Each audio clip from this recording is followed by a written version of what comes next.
And every Friday morning at 7:20, we get the latest out of Knoxville with Brent Hubbs of VolQuest.com. With Ramon Foster, Kayla Anderson, Robert Walsh, our producer.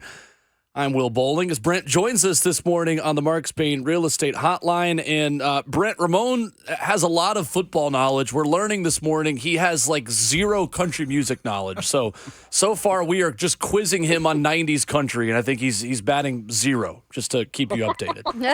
Well, that's good. That's a good Alan Jackson song. If you want some real chicken noises to go with it, I can take you down to the chicken coop here at the farm and let you hear those while we do the show this morning. Let's do it. Perfect. I don't know that Ramon really wants to hear that this morning. You know what I'm saying? I'd much rather be with you in the chicken coop, okay? Goodness sake. I'm more comfortable there, okay? My granddaddy raised horses and raced them, so there you go. Put me in the pen with you, okay, Brent? So you're good with the chicken coop, not the George Strait. Got it. Okay. Can't string a guitar, man. We're good everywhere else, though. Goodness sake. Well, Brent, another busy weekend for Tennessee on the recruiting trail with 15 official visitors in town. But I want to start with the three commitments since we spoke to you last week. Boo Carter, Jordan Burns, and Max Anderson. I guess the first question for a guy like Boo Carter, who now officially commits to Tennessee, where do you see him playing long-term for the Vols? You know, I think that he's a guy who athletically could play a little offense, could play a lot of offense, but I think his long-term best position is probably a nickel corner or nickel safety, however you want to describe it. I'm not going to call him the honey badger. That's not fair. But when you look at his frame, you look at his aggressiveness, there's a little bit of that you could see there. And I watched Tyrann Mathieu at Tennessee's camp when he was a freshman in high school. And he dominated on offense and defense at the camp. He could do anything he wanted to that day. And I think Boo Carter could be a really good offensive player. I think his long-term best football is on defense. But athletically, they could certainly play him on either side of the ball. Big get for Tennessee, priority in state. And he resonates with kids. I mean, kids, for whatever reason, seem to gravitate to Boo Carter. And he knows a bunch of people because he's been to a bunch of camps and been around. So really big priority and a really big get for Tennessee last Saturday. It was funny, Brent. We talked about that when he committed, and we went back to Ramon's playing days and the game where Eric Berry was basically playing Wildcat quarterback when Tennessee started B.J. Coleman against Vanderbilt. I have more memories of that game than Ramon did. I think he suppressed that one. But I did. You say defensive guy who could play offense, and I just get visions of Eric Berry in those orange pants just running by people. Well, I mean, I don't want to call Boo Carter Eric Berry either, but again, athletically, kind of build, size, those types of things. Yeah, I mean, you can see that. And I watched Eric Berry run a sub 4.4 with a cast on his hand at a Nike camp in Atlanta, and that's when you're like, okay, that guy can play. And if you go online on YouTube, you can Google Eric Berry Creekmore High School, and you can watch him play quarterback an entire high school game. He could throw it a little dab too at the high school level. Just a terrific athlete. I mean, unbelievable. I don't know that Boo's there, but Boo's a really good athlete that will play a lot of football for Josh Heupel and his staff at Tennessee. One thing that's going to be fascinating is the introduction of Texas and Oklahoma, the states, into the SEC, right? And with that, you get a kid like Max Anderson committed to Tennessee when his brother is actually at Oklahoma. What does that say about the program and what Ellerby did to take him away, honestly, from family at this point? Well, I think need, for one. I mean, when you start looking at the depth chart, look, we talk about NIL, we talk about all these other things. Kids want to play, right? And so when you sit down with a kid and you go, hey, we don't have a lot of tackle bodies here on this campus. You could step in and have a chance to play earlier, not necessarily your freshman year, but you can play earlier here. The path to the field is not a bad path at all. So I think that was a big part of it. I think Tennessee and Glenn Ellerby sold it well, developed a good relationship and a good rapport there with him. And I think after seeing him, I thought maybe he was a, quote, high school tackle in Texas, Ramon, that had maybe kind of maxed out, that would end up sliding inside, which you see sometimes out of those Texas kids. Their best football is early. And looking at his body, I don't feel that way. I think he's got room to fill out more. He's got good height. He's got good arm length. I do think he can play tackle at this level. And I think that's why once Tennessee got him on campus, all the measurables factored in, I think Tennessee went as hard as they could to get him and obviously pulled it off and got that commitment. A couple of these DNs coming in too this weekend. Cameron Franklin being one of those guys. Kamarian Franklin. What is it going to take to be able to just finish this thing on out and just roll with it? Kamarian visited Tennessee last weekend, and then he's taken some unofficials this week to kind of go see people. He went back and saw Ole Miss, wants to see Auburn, Miami again. He was a guy who was originally going to make a decision in the fall. It feels like that timeline is speeding up. He's kind of he had the long Tennessee visit. He's kind of gone back and done a one-day type visit this week. It feels like he wants to get it done sooner rather than later. I don't think that's a bad thing for Tennessee, because here's the concern that you have for all schools out there. If you visit a kid officially in June, but he's not going to make a decision until October, man, that visit wears off, right? Yeah. I mean, it just is really hard. So I think the sooner he makes a decision, the better Tennessee's chances are in landing him. But that one's going to be a battle. I think Miami probably feels like that's Tennessee or Miami. Ole Miss is swinging hard to keep him in state. I think probably Tennessee, Miami right now are the top two, but, man, that could change by 2 o'clock this afternoon. Another edge that's out there too, man. I see he's very highly rated. Is Jordan Ross. Seems to be between Tennessee and Georgia at this point. From Alabama, though, how do you get him away from the Tide and up to Knoxville? Well, I don't think the Tide have made him a priority. I think they had some other guys on their board. They're a little deeper there. They're not taking as many guys.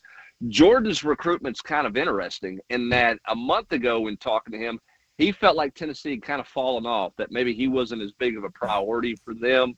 He wasn't hearing as much from Tennessee.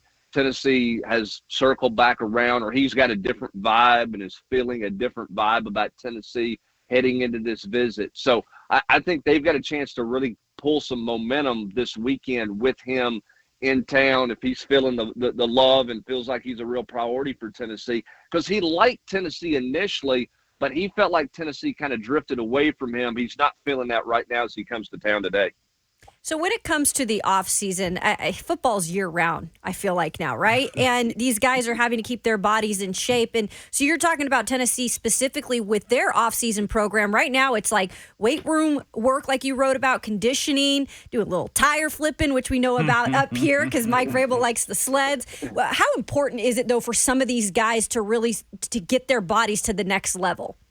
Well, it's huge. And here's the reason why Tennessee is making some of the strides that to get to look more like an SEC team than they looked like 4 or 5 years ago. And the biggest reason is Kurt Schmidt, who's a strength and conditioning coach that nobody's ever interviewed. Like, he doesn't want anybody to know who he is. Not he's doing anything wrong. He's just not into the publicity part of it. But he has been here. His entire staff has been here from the day Josh Heupel was brought to town. Wow. That's who Josh Heupel brought. They assembled the staff, and nobody has left.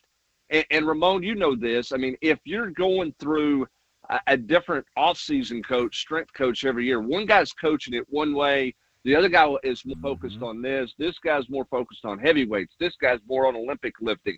This guy's more on powerlifting. This guy's going to condition more for extra weeks, less weight room. So it changes every year, and that could affect your body if you're trying to develop. The other thing, too, is you got guys who are coming in January.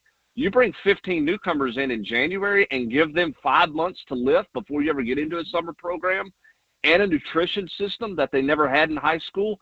You see a lot of transformations physically for guys in that period of time heading into the summer. But, yeah, this is the critical time, right, Ramon? This is what a football team's made. I mean, no offense to the coaches, but your football team is made with your strength staff June, July, heading into August. Yeah, a lot of people don't know the importance of that. So that's good information right there. Switching to the hardwood, and I guess Tennessee hosting Austin Swartz, shooting guard. Tell us a little bit about him, and he's probably one of the top guys on the board, right?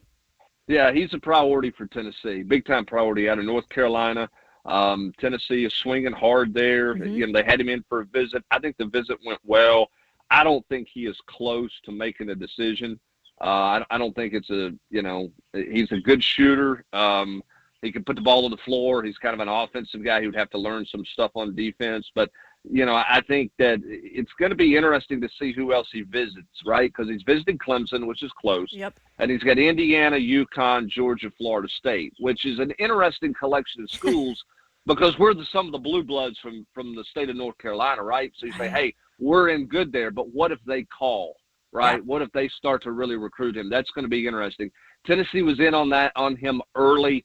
I think that's a good thing that they got in on him early. We'll see if anybody comes calling late here. Basketball recruiting's changing dramatically. Rob Lewis mentioned this in the War Room.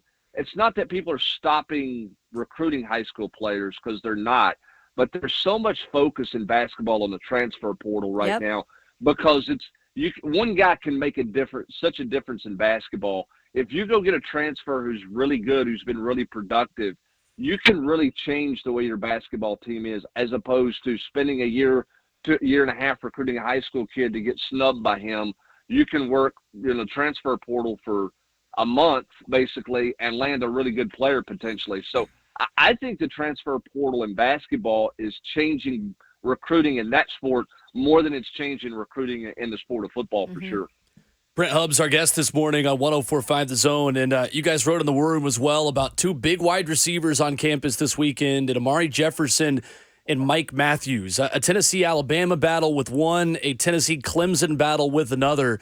Does it feel like this is that next step, Brent, for Josh Heupel to take on offense, getting one of these really highly prized wide receivers to commit? And where do you think they stand with each of those two guys? Well, I think the next step for Josh Heupel is to consistently beat out the schools you're talking about beating out, right? So they beat out Arian Carter on defense last year they beat out Alabama for him. They beat out Alabama, Georgia for Brent Hubbs last year on defense. Can you go beat out Clemson for Mike Matthews? He was just at Clemson. The Clemson people feel like they're in great shape with him right now. I think Tennessee's in better shape than some of the Clemson people want to give him. He's been up here multiple times. Remember this, too. Former AAU basketball players played a lot of AAU basketball, and guess who he spent some time playing AAU basketball with? Who's that? Boo Carter. Ooh. Boo Carter, who's going to be in town this weekend for his official visit, who has committed to Tennessee. So there's a bit of a relationship there, which is not a bad thing. Amari Jefferson is feeling Alabama coming off of that visit. I think Tennessee's got a chance to swing that momentum back. The baseball thing with Amari Jefferson is really interesting. It's hard to be a two-sport athlete in college, but he really wants to try. He was committed to play baseball for Tony Vitello before his football stuff really exploded, and everybody said, no. Let's go play football. Right. You can get the full ride. Life's good for you in football. You want to play football, and he does want to play football, but he's not completely ready to give up on the basketball dream. Part of the reason why he is not maybe as highly decorated or doesn't have as much of a buzz as a couple of other receivers. I think he's ever been as talented as the Ryan Wingos and Mike Matthews of the world. He spent the last few summers playing baseball instead of 7-on-7s at camps. So not a ton of people have seen him that way. When you watch him on tape in high school football, really, really good player, really good baseball player too. So Tennessee's baseball program is better than Alabama's. It's better than Georgia's. Which I think is a positive for Tennessee heading into this visit weekend with Amari Jefferson, because I bet Tony Vitello, who knows Amari Jefferson, having a commit from him, I bet they spend some time together this weekend as well. And interesting, too, that's a program in Baylor and Chattanooga that has exploded with a new head coach. You got Will Muschamp's son throwing the football to him as the quarterback there, as the state champions in the biggest private school classification. Brent, though, on the way out, wanted to ask about the LSU probation and NCAA ruling that came down yesterday, specifically with the way the NCAA gave LSU probation and penalties while still punishing Will Wade as an individual and not giving either basketball or football anything more than probation. Does that have any ramifications or any insight into what you feel like they might do to Tennessee? Well, I know Tennessee's optimistic and hopeful that that's the case. And that's where the NCAA went a few years ago. They said, listen, we're not going to punish the kids. We're going to punish the person who's responsible. And if it's the coach, then the coach gets hammered, right? We've seen that with Donnie Tyndall. We saw that with Bruce Pearl. The ointment in that notion is what they did to Oklahoma State basketball by putting a postseason ban on them for kids that were in 8th and 9th grade. Who were on that team that didn't get to go to the NCAA tournament because it was something that happened, with the previous coaching staff there. So you think at one point you think you got a vibe of what the NCAA is thinking, and then the next moment you're like, I don't really know where that came from. So cautiously optimistic that ruling yesterday against LSU sets a nice little precedent for Tennessee's ruling, but we will have to wait and see. What's interesting in the NCAA ruling with LSU is they couldn't get access to the wiretapping stuff where Will Wade it was reported he was out there telling the kid, I'm giving you money. Here's your check. Here's how much money's coming.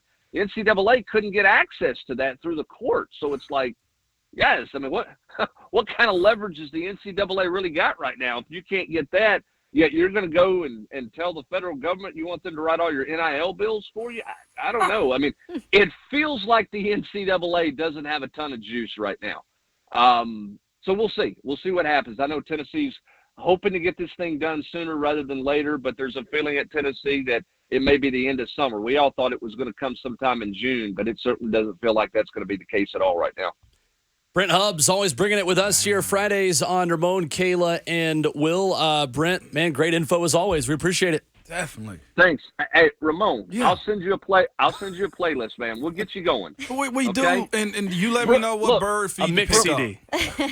Hey, my mixtape, we'll get a little Brooks and Dunn going for you. We'll introduce you to them. We got some guys. There's more than just Garth Brooks, although he's really good. We'll introduce you to some 90s country for you, my man. You could do a good one just off of Gibbs High School alone with Kenny Chesney up there. I mean, come on. Yeah, that's true. We can see Kenny go from country to the Island Man, back to country, to wherever the genre is right now. That's a good one. We can do a collab, okay? And I'm serious about it now. It's become a thing. We'll call it the R&B album. Ramon and Brent. Listen, there's one thing you don't want from me, and that's to hear me try to sing anything. All right. Okay. I make the chickens sound like songbirds. You do not want to hear me sing a song, brother. I promise you. The R&B, Ramona, bro. That's the great. R&B, baby. I'll send you some tracks of mine, so you send me your playlist. All right, sounds good. We'll release it and call it limited edition. Thank you, my Brent. goodness. Appreciate it. See you guys. Have a good one. Yeah. All right.